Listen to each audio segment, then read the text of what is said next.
Kemi kënaqësinë që në Tetov të kemi mbledhjen e radhës të Unionit të Bashkive Shqiptare në rajon, një mbledhje që paqësa është mbledhje punë, është gjithashtu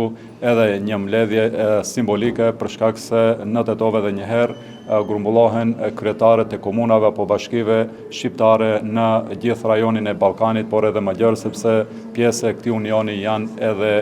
shqiptarët e arbrezhve të Italisë. Po ashtu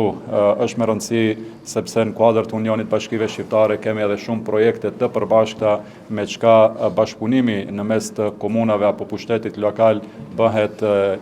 thelbësor në drejtim të rritjes së komunikimit mes shqiptarëve në gjithë rajonin e Ballkanit, edhe pse kufit politik na ndajnë, por në këtë rast bashkëpunimi në kuadër të Unionit të Bashkive po na bashkon. Ajo që dua të theksoj edhe nga simbolika që këtu bashkë me mua është edhe kryetari i Prizrenit, që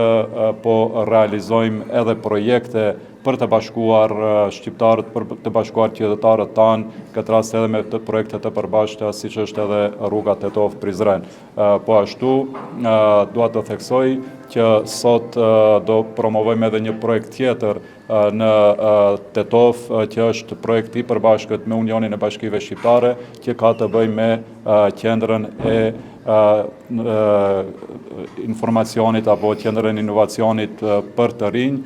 ku në modelin e Tiranës edhe në Tetov, në kuadër të qendrës për kulturë dhe rini, do të kemi një qendër të tillë ku të rinjt tanë do të mund të aftësohen për tregun e punës edhe për sfidat që i presin sa i përket zhvillimit teknologjik dhe inovacionit. Prandaj edhe një herë, faleminderit gjithë kryetarëve të